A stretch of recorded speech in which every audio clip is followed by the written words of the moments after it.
I'm going to start today with a quote taken from an article from Psychology Today. The article is aptly named How to Overcome Perfectionism, and it's by Dr. Robert Leahy. He says that we often think that our expectations will motivate us to work harder, and that we are simply being realistic about what needs to be done. But could it be that your perfectionism adds to your stress, makes you anxious about taking on new challenges, and leads you to criticize yourself? I have seen many perfectionists who ruminate about their past shortcomings and seldom give themselves credit for the positives that they do. As a result, they fear failure so much that they won't risk trying something new and challenging. And this is a really fantastic quote in my opinion, because it really gets at some of the limiting beliefs that seem to really get in the way of a lot of people making progress with OCD. And a big part of it is to do with the inner critic. This part of us, this inner voice that sometimes it feels like it's against us. It's very loud. It's kind of telling us that this isn't good enough and that should be better. And, we can't accept uncertainty about this or that. So we have to think about things and we have to go back and check things and do things again. And, often I kind of view the voice of OCD as being this kind of inner critic. It isn't against us, though. It may feel like that at times, but actually, it's related to perfectionism. It's related to a part of us that does not want us to make mistakes at all, doesn't want us to do anything wrong, or, even the idea of potentially doing anything wrong at all is really difficult for the inner critic to accept. And so, any time that it sees that you could make a mistake or potentially something isn't quite right, it likes to pipe up. It likes to get very loud and in your face and to give you all sorts of negative feedback and to critique. And, I'm sure if you struggle with OCD, you know this inner critic very, very well. Even if you don't necessarily think of yourself as a perfectionist. Many people don't. I certainly didn't think of myself as a perfectionist in the past. But when it comes to some things, I've come to realize that actually, I have this very strong inner critic, and it does like to kind of put me down and tell me that I need to be doing this better or that better. I have to do this thing perfectly. And just because it doesn't come out in all areas of your life, that doesn't mean that it isn't there in some way. And, it's very much related to the OCD. And I think it can really hold us back when it comes to applying new skills that we need to learn in order to manage OCD more effectively. Obviously, when we are learning to overcome OCD, a big part of it is learning how to tolerate and then ultimately learn how to accept uncertainty, which is really at the heart of OCD. And, of course, we don't really want to do that. It's really uncomfortable. It's really difficult. It creates a lot of anxiety, not doing the compulsions that are all about trying to reduce that uncertainty. But of course, that's what we need to do. And unfortunately, in this particular area, perfectionism can actually, rather than supporting us to do our best with things, it can stop us from taking action, because we kind of decide that if we can't do something perfectly, then we're just not going to even start doing something. That if we feel that, maybe we're going to struggle with the treatment or the approach that you may be taking with your therapist to try to manage the OCD, or the exposure work that you're trying to learn how to do. If you are struggling with maladaptive perfectionism, you may not even want to really kind of do those things, because on some level there's a fear of failure, a fear of if you get something wrong at all, that that's really bad. That's a bad judgment on you. and you'd rather not do that, or rather not experience that. So it's better to not even really properly try at a new activity or a new approach, because the kind of failure or not succeeding at it can kind of make you feel that it's not even worth kind of getting started. And I think for many people, it can really, really hold us back. And I think it's a real shame, because it doesn't have to be this way. Another way of kind of viewing this is actually through the work of the psychologist Carol Dweck, who worked on the concept of growth and fixed mindsets. It's very much related to this. She says that unfortunately, people, when they get into a kind of fixed mindset, it's because they're too focused on doing things absolutely correctly. And in OCD, of course, we're looking for perfection. We want to know that everything is going to be okay. We want to know that we're going to feel a specific way.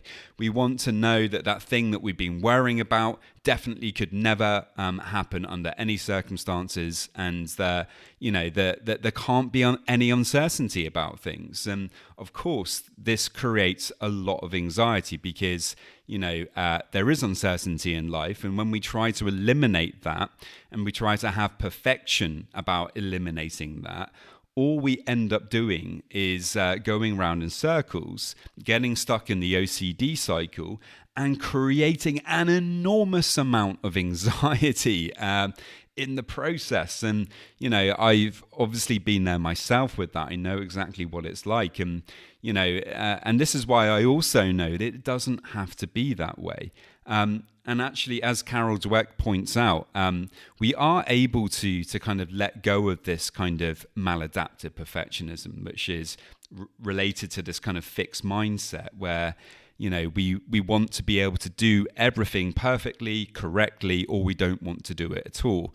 When we have a fixed mindset, we're not really able to grow, because we're not willing to put ourselves into uncomfortable positions, in order for us to kind of learn how to thrive in that difficult environment.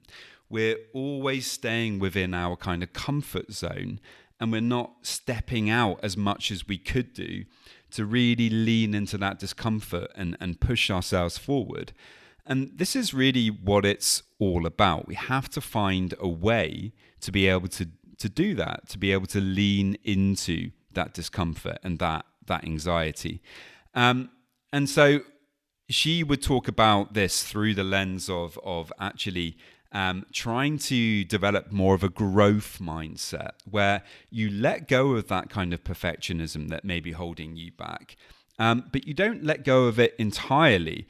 You still use the positive elements of perfectionism, those parts of it that are good, as in you want to work hard, you want to try your best, you want to develop yourself, you want to focus on your different values and your goals and your talents, and you want to move forward with your life. Well, that element of perfectionism is not bad. That's good, that's healthy, and that's positive. And you want to keep that in mind, because part of a growth mindset actually involves all of those things. It's to do with tenacity, determination. When you come against something that's difficult, it's about leaning into that and doing your best to take on that challenge, despite the fact that you're finding it hard and difficult. And of course, when it comes to OCD, that is the kind of mindset that we need to adopt in order to apply things like acceptance commitment therapy, in order to, if you've not been doing exercise, for example, and you really want to start doing that because you've read that exercise is really helpful for mental health, which it is. And maybe you're serious about it. You go to see your doctor first. You get a checkup to make sure you're okay.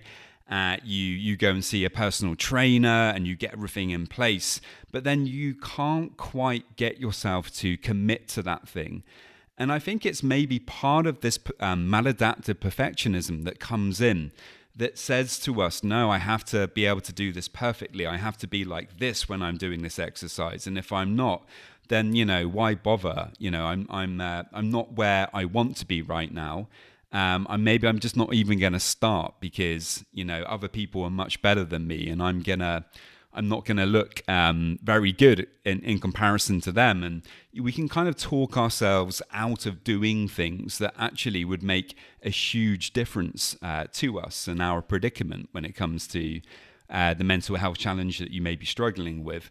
Of course, as we know on this podcast, that is often OCD. And it doesn't really matter what the thing is that you're trying to do. If you're demanding absolute perfection from yourself in relation to that thing, if you're telling yourself that you need to be able to do it straight away, that it shouldn't be too hard, then unfortunately it's going to backfire, and I think you're likely to kind of remain stuck. But if you can find a way to kind of lean into things a bit more, even exposure work in itself, the very point of it is that it's meant to be uncomfortable. It's meant to be difficult. We do have to learn how to kind of lean in and feel that discomfort, allow those difficult emotions to be there. So in order for us to do that, we really do have to be able to develop this growth mindset as part of that process. And this is why, personally, I think exposure work is very important, but it needs to be scaffolded. You need to have other approaches and other things to support you through that process. For example, acceptance commitment therapy can be very helpful for that. Developing a growth mindset, learning about mindfulness and these kinds of approaches, having a breath work habit that you can use as well to help you to find more relaxation in your body. There's all sorts of things that we can be doing that support us. But this kind of negative perfectionism, if we're not careful, it can come in and it can hijack all of those things, and it can stop us from really making these more permanent changes to our approaches to things. And unfortunately that can really keep us stuck. So if you are struggling with this, just have a think about what are some of the limiting beliefs that you're telling yourself. What does the inner critic often kind of tell you? And are you able to kind of reflect on those things? Maybe it will be helpful to write them all down somewhere. Maybe it's helpful to actually call out the inner critic. Sometimes I say to people, try to give that voice of perfectionism, the inner critic, a name. If you name it, give it a silly name if you want, then whenever you realize that you're kind of getting involved in that very negative and critical self-talk, well, you can call it out. You can say, well, thanks, Dave. Yeah, thanks a lot, Dave. You're giving me a lot of really unhelpful advice right now. And you know what? Enough. And my apologies if your name is Dave. I'm not just going to pick on the name Dave. It could be Rupert, or it could be George, or it could be Sarah, or any name that for you is helpful and just allows you to kind of create some separation between you and these negative self-critical, maladaptive, perfectionistic thoughts that are potentially holding you back. Remember, these thoughts are not you. They're coming from one part of your psyche.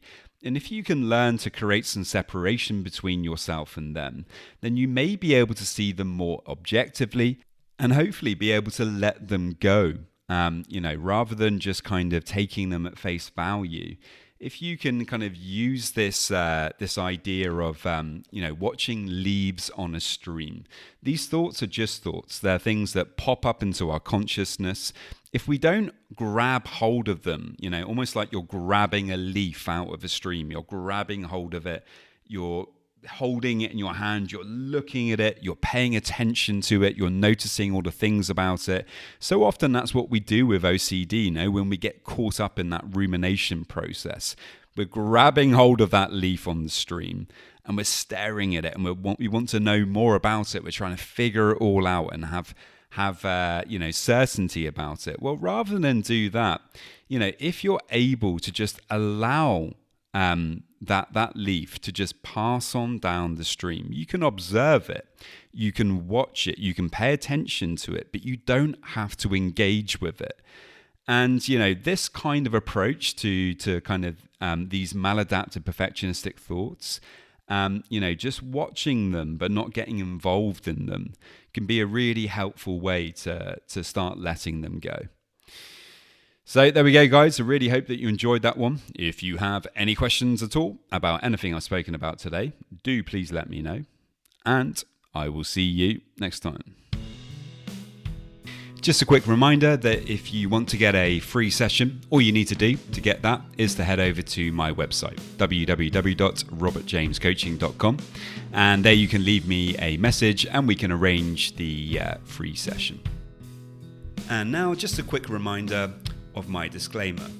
Any information that you view on my website, Instagram page, Facebook group, or anywhere else online, or any information that you listen to on the podcast is for informational purposes only and is not intended to be a substitute for actual medical or mental health advice from a doctor, psychologist, or any other medical or mental health professional.